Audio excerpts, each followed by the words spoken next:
Yeah, my name is Doland Collup, and I produced a documentary about Madam Jenkins called Florence Foster Jenkins, A World of Her Own.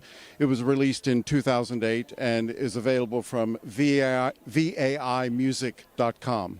There you go. Now, what was your interest? Doing some research? Were you related?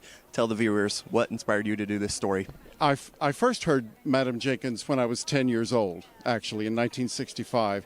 And then she, was in my mind, but I didn't think about her much. But then in about 2004, I met a collector who had been doing research for the previous 20 years, and he told me all of these stories about her club life, the tableau vivant that she staged, her secret husband that she had, and the unfortunate disease that she had contracted, syphilis. And I thought, this woman has received enough derision and ridicule during her lifetime and even after, and I wanted to tell her story because she deserved to be recognized for all the magnanimous work that she did for charities and the entertainments that she provided for people, even during the Depression and both World Wars. That's right.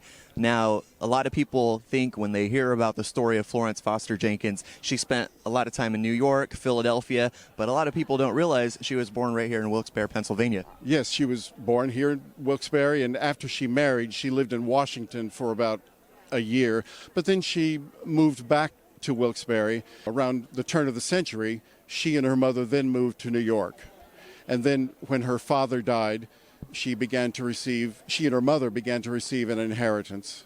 And that's how she supported herself for the rest of her life. And then when her mother died in 1930, the inheritance doubled.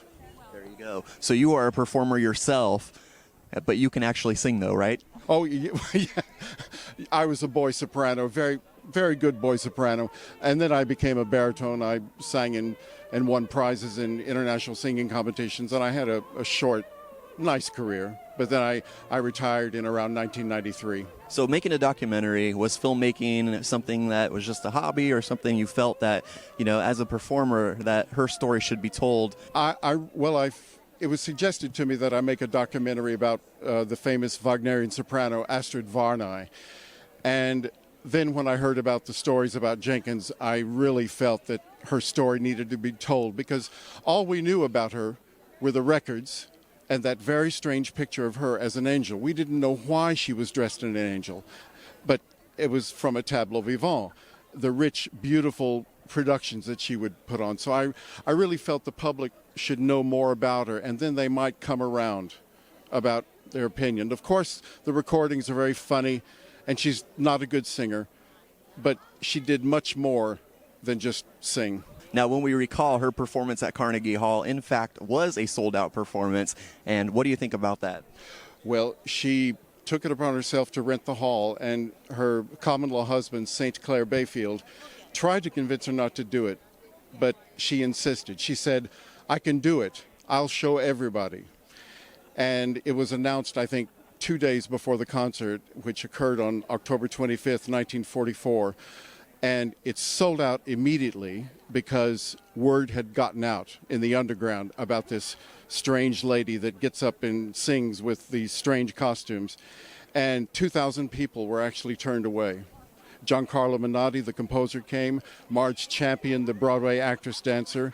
Tallulah Bankhead came. And even Cole Porter attended. Well, now it's 2016, the wonderful Meryl Streep, Hugh Grant, starring right now in a film based on that a couple years after your documentary, and the legacy continues. Yeah, I'm so glad that movie was made because she is now firmly ensconced in history. Now people will know about her. They explain fully in the movie why the phenomenon happened, and in addition to the three stars, Meryl Streep, Hugh Grant, and Simon Helberg, I think the fourth star is the screenwriter, Nicholas Martin. He's woven into the script, into conversations, all the print material and the factual information, and it's just a beautiful tapestry of spoken word. It's so well done. And today, great turnout, memorial. The Daughters of American Revolution were out here making an appearance and putting this event together. And what do you think about how they did today? I think it's wonderful. There are so many people here in the cemetery today. And I think they all appreciate what Florence meant to Wilkes-Barre and to the world of music. And all those viewers out there, if they're more interested and they want to learn more about Miss Jenkins and they want to go and check out your documentary, is it available in stores, online? Yeah, it's available online and in stores. And like I said, it's available from www.vaimusic.com.